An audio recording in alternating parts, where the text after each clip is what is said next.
Assalamualaikum warahmatullahi wabarakatuh. Perkenalkan, nama saya Ilham dengan NIM 0509958866.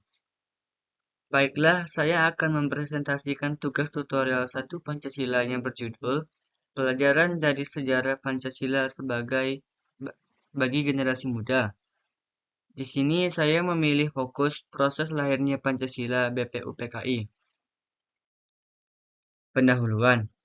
Pancasila merupakan dasar negara dan pandangan hidup bangsa Indonesia yang lahir melalui proses sejarah panjang dan mendalam. Nilai-nilai yang terkandung di dalamnya bukanlah hasil pemikiran satu orang, melainkan hasil musyawarah, perdebatan, dan refleksi kolektif para tokoh pendiri bangsa. Menurut Yudi Latif tahun 2011, Pancasila hadir sebagai kristalisasi nilai luhur bangsa Indonesia yang lahir dari pergulatan pemikiran dalam forum Badan Penyelidik Usaha Persiapan Kemerdekaan Indonesia dalam BPUPKI. Melalui pembentukan BPUPKI, bangsa Indonesia mulai menegaskan jati dirinya bahwa kemerdekaan bukan hanya untuk melepaskan diri dari penjajahan, tetapi juga untuk membangun kehidupan berbangsa yang berlandaskan nilai-nilai moral, persatuan, dan kemanusiaan.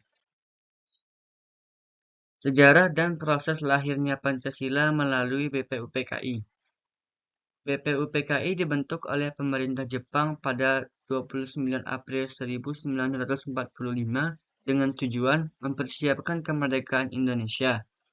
Namun, dalam kenyataannya, badan ini menjadi forum penting bagi para tokoh nasional untuk merumuskan dasar negara Indonesia yang merdeka. BPUPKI terdiri dari 62 anggota dari berbagai latar belakang, dengan Dr. Rajiman Widyodiningrat sebagai ketua, menurut Nugroho tahun 2016.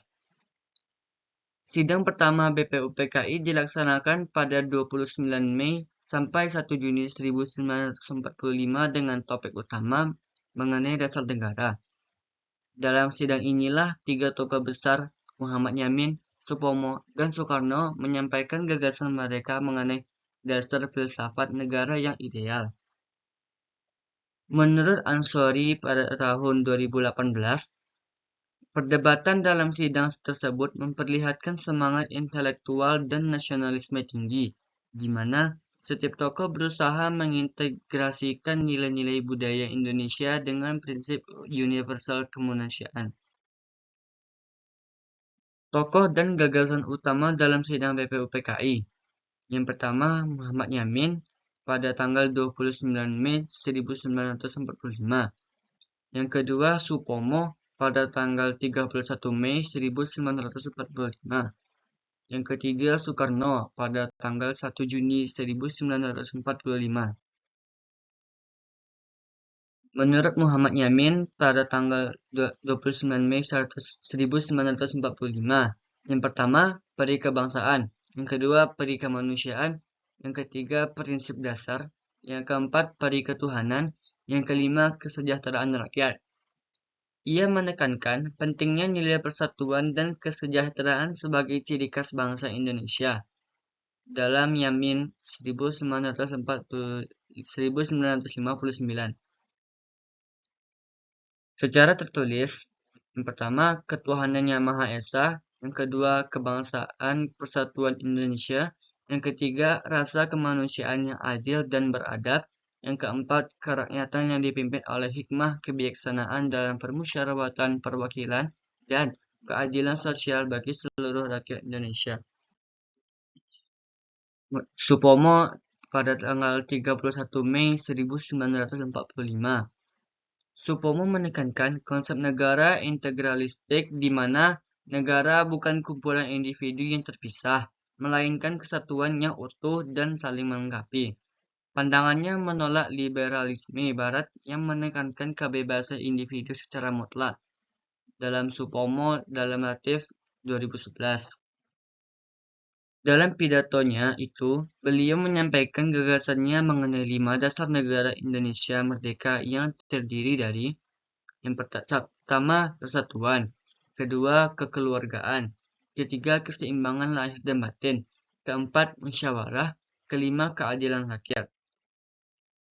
Menurut Soekarno, pada tanggal 1 Juni 1945, Soekarno menyampaikan pidato bersejarahnya yang memperkenalkan istilah Pancasila. Lima sila yang ia ajukan adalah kebangsaan, kemanusiaan internasional, demokrasi, kesejahteraan sosial, dan ketuhanan yang berkebudayaan. Soekarno 1945. Gagasan Soekarno inilah yang kemudian menjadi dasar bagi Piagam Jakarta, hasil kompromi antara berbagai golongan di sidang BPUPKI dan PPKI. Nilai-nilai Pancasila yang tercermin dari peristiwa BPUPKI. Sidang BPUPKI mencerminkan nilai-nilai luhur bangsa Indonesia yang kemudian menjadi inti dari Pancasila. Menurut Kailan pada tahun 2016, setidaknya terdapat 3 nilai penting yang tampak jelas dari proses lahirnya Pancasila, yaitu pertama, nilai persatuan dan nasionalisme. Para tokoh berbeda latar belakang, namun memiliki tujuan yang sama. Indonesia merdeka yang bersatu dan adil. Yang kedua, nilai musyawarah dan demokrasi. Proses sidang BPUPKI memperlihatkan semangat musyawarah tanpa menjatuhkan pendapat lain, sesuai dengan karakter bangsa Indonesia. Yang ketiga, nilai toleransi dan keadilan sosial. Perdebatan mengenai sila pertama menghasilkan kesepakatan dalam Piagam Jakarta yang menggambarkan semangat toleransi dan kompromi demi persatuan bangsa. Nilai-nilai inilah yang membuat Pancasila bukan hanya ideologi politik, tetapi juga moralitas sosial yang membentuk karakter bangsa. Pelajaran dan refleksi bagi generasi muda. Menurut pendapat saya, peristiwa PPUPKI memberi pelajaran penting bagi generasi muda masa kini tentang semangat kebersamaan dalam perbedaan. Para pendiri bangsa tidak menjadikan perbedaan agama, suku, atau pandangan politik sebagai penghalang untuk mencapai tujuan bersama. Generasi muda perlu meneladani semangat itu dengan yang pertama, menjaga sikap toleransi dalam kehidupan sosial dan digital. Yang kedua, mengutamakan musyawarah untuk mufakat dalam penyelesaian masalah. Yang ketiga, meningkatkan nasionalisme di tengah pengaruh globalisasi. Sebagaimana dikatakan oleh Latif pada tahun 2011, Pancasila harus terus dihidupkan melalui tindakan nyata generasi muda, bukan hanya dihafalkan, tetapi dihayati dan diamalkan. Kesimpulan, sidang BPUPKI menjadi fondasi utama lahirnya Pancasila sebagai dasar negara Indonesia. Melalui sidang ini, nilai-nilai universal seperti kemanusiaan, keadilan sosial, dan toleransi berhasil dikristalisasi menjadi ideologi bangsa. Menurut pendapat saya, pelajaran terbesar dari peristiwa ini adalah bahwa persatuan dalam keberagaman merupakan kekuatan utama Indonesia yang harus terus dijaga oleh generasi muda di era modern. Daftar pustaka BMP MKWN 41104. Kedua, Ansyori and Kailan, Latif, Nugroho, Soekarno, Yamin. Sekian presentasi dari saya, semoga bermanfaat bagi kita semua. Assalamualaikum warahmatullahi wabarakatuh.